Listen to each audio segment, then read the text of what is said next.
Sun Risers Hyderabad ఎట్టకేలకు విజయం సాధించింది. మళ్లీ గెలుపు బాట పట్టింది. చెన్నైలో సూపర్ కింగ్స్ ను చిత్తు చేసింది. సీజన్లో 3వ విజయాన్ని అందుకుంది. పాయింట్ల పట్టికలో 9వ స్థానం నుంచి 8వ స్థానానికి చేరుకుంది. ఇప్పటి వరకు సన్ రైజర్స్ హైదరాబాద్ 9 మ్యాచ్లు ఆడేసింది. అందులో 6 మ్యాచ్ల్లో ఓడిపోయింది. సాధించిన పాయింట్లు 6 మాత్రమే. అయితే ప్రస్తుత స్థితి నుంచి ప్లే ఆఫ్స్ కు చేరుతుందా లేదా అన్నదే ఆసక్తికరంగా మారింది. సన్ రైజర్స్ ప్లే ఆఫ్స్ కు చేరాలంటే ప్రతి మ్యాచ్లోనూ గెలవాల్సిందే. ఆఖరి 5 మ్యాచ్లను నాకౌట్ లాగా భావించాల్సిందే. 5కు 5 గెలిస్తే మాత్రం ప్లే ఆఫ్స్ బెర్త్ను దక్కించుకుంటుంది. కానీ 5కు 5 వరుసగా గెలవడం అంత ఈజీ వ్యవహారమైతే కాదు. అద్భుతాలు చేయాలి, టీమ్గా రాణించాలి, సొంత వేదికైనా బయటి వేదికైనా పంజా విసరాలి. ఇప్పుడున్న పరిస్థితుల్లో వరుస విజయాలను సన్ రైజర్స్ సాధిస్తుందా లేదా అన్నదే టాకింగ్ పాయింట్గా మారింది.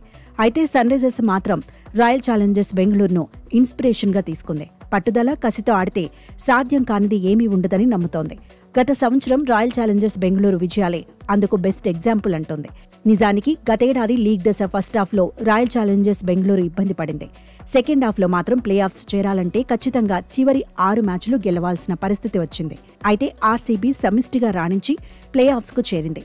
ఇప్పుడు సన్ రైజర్స్ హైదరాబాద్ కూడా ఆర్సీబీ దారిలోనే నడవాలనుకుంటోంది. చెన్నై సూపర్ కింగ్స్తో మ్యాచ్ తర్వాత యంగ్ ప్లేయర్ నితీష్ కుమార్ రెడ్డి కూడా అదే మాట చెప్పాడు. గతేడాది ఆర్సీబీ ఆట తీరును స్ఫూర్తిగా తీసుకుంటామన్నాడు. అయితే సన్ రైజర్స్ హైదరాబాద్ ఇంకా 5 మ్యాచ్లు ఆడాలి. ఆ 5 మ్యాచ్లు గెలిస్తే మొత్తంగా పాయింట్లు 16 అవుతాయి. అప్పుడు ప్లే ఆఫ్స్ బెర్త్ గ్యారంటీగా దక్కుతుంది. ఎస్ఆర్హెచ్ ఆడే చివరి 5 మ్యాచ్ల్లో 2 మాత్రమే ఉప్పల్లో ఉన్నాయి.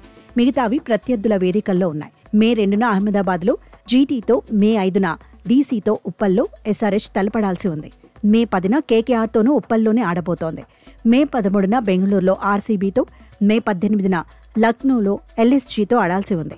సరైన తుది జట్టు, సరైన ప్రణాళిక, అద్భుతమైన ఆట తీరు ఉంటే తప్ప 5కు 5 మ్యాచ్లు గెలవడం కష్టమని ఎక్స్పర్ట్స్ అంటున్నారు. మొత్తంగా ఎస్ఆర్హెచ్ సంచలనాలు సృష్టిస్తుందా, ఆర్సీబీ లాగే అద్భుతాలు చేస్తుందా అని ఫ్యాన్స్ ఎదురు చూస్తున్నారు.